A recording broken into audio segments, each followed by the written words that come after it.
Current bill ఎప్పటిదప్పుడు కడితేనే current చక్కగిస్తారు, లేకుంటే వచ్చి లైన్ కట్ చేసిపోతారు. ఇక కరెంటు అంతటా ఉన్న మన ఇంట్లో లేకుంటే మొదలు ఫీజు గిట్ల ఏమన్నా పోయిందా అని చెక్ చేస్తాము. అది మంచిగా ఉండి కూడా రాకుంటే అటెంక కరెంటు పని చేసే టైంను పిలిపించి మీటర్కు ఏమైందో చూడమని చెప్తాము. కానీ ఒక కాడ కరెంటు పోతే చాలు బజార్ అంతా పోయి ఒకటే మీటర్కు చెకింగ్ చేస్తుర్రట. అందరు వచ్చి ఆడనే జమవుతుర్రట. మరి ఆ మీటర్ అంటే కాలనీ వాళ్ళకు ఎందుకంత పాయరం, దాంతో వాళ్ళకు ఏం సంబంధం అన్నది ఒక్కసారి అట్లా పోయి అరుసుకొని వద్దాం పారి. ఇగో గిడ కరెంటు స్తంభానికి కట్టున్న మీటర్ను చూస్తుర్రు కదా, గిదే ఆ మీటరు. పిడికిడంత పానం ఉన్న దీనికి ఒకటి కాదు రెండు కాదు 300 కనెక్షన్లు పెట్టి మీటర్ కు పెద్ద పరీక్ష పెట్టిర్రు. గట్లే ఎవరింట్లోనన్న కరెంట్ రాకుంటే మన తీగేదని గుర్తుపడటానికి 3-4 గంటలు పట్టేటట్లుంది.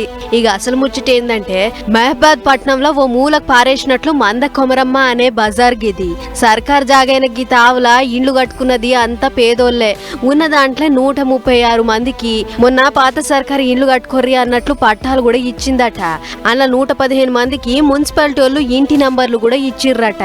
ఇంతవరకు ముద్దుగానే ఉంది గాని ఈ బజార్ కు ఇదివర దాకా కరెంట్ వేయలేదట. చీకట్ల ఎట్లుండుడని కాలనీ వాళ్ళంతా పదురుకొని దగ్గర పట్ల ఎవల కంపెనీ కోసం అని కరెంటు గుంజి మీటర్ పెట్టుకుంటే ఆయన్ను బతిల్లాడి అందరికందరూ తీగలు దట్టిచ్చిర్రట. అట్లా చెట్లు కొమ్మలు కట్టెలనే తంబాలనుకొని ఆ వీటి మీద నుంచే లైన్ గుంజిర్రట. అగొగ్గి అక్కేందో చెప్తుంది.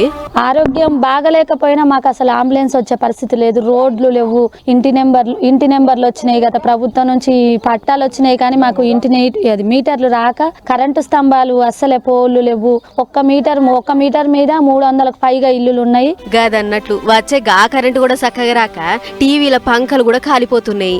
అందరూ ఒకటే మీటర్ మీద పడేటోరకు మీటర్ రీడింగ్ తుఫాన్ వేగంలో తిరుగుతుంది. నెలకు 65,000 కరెంటు బిల్లు వస్తుంటే అందరు కలిసి తలా ఇంత కడుతున్నాం. కొత్త సర్కార్ గృహజ్యోతి పథకం తెచ్చింది. దాంతోనైనా మా కరెంటు తిప్పలు తీరుతాయని అనుకుంటే ఏడేసిన గొంగడి గాడినే ఉందని గోసెల్ల పోసుకుంటుర్రు. అంతేకాదు ఈ నడుమ సర్కార్ పేదోళ్లకు కరెంటు బిల్లుల మీద రాయితీ ఇస్తుంటే మేం బిల్లులు ఎందుకు కట్టాలే అని జౌడని తీసి బిల్లులు కడతలేరట. అట్లాగా 4 నెలల సంది బిల్లు కట్టకపోయేటోరకు అది 2.5 లక్షలకు పైనే పెరిగిపోయిందట. ఇటు కరెంటోళ్ళేమో మున్సిపాలిటోళ్లు ఖర్చులు బరాయించుకుంటే తమ్మాలు పాతి తీగలు గుంజుతాం అన్నట్లు చెప్తుర్రట. అన్నేమో గాని ఇండ్ల గోడల మీద నుంచి కరెంటు గుంజినాం. ఆయనత గాలి దుమారానికి కిందికి వంగినాయంటే ఏ ఇల్లు మునుగుతుందో తెలియదు. మా గోసలు చూసైనా ఏదోటి చేసి జర కరెంట్ ఇచ్చి అట్లనే రోడ్లేసి తాగేతానికి ఇన్ని మంచినీళ్ళు ఇచ్చే ఇగ్రం చెయ్యురి సార్లు అని కోరుతురు అక్కడి బజారోళ్ళు. మరిగా సర్కారు ఏం చేస్తుందో ఏమో చూడాలి.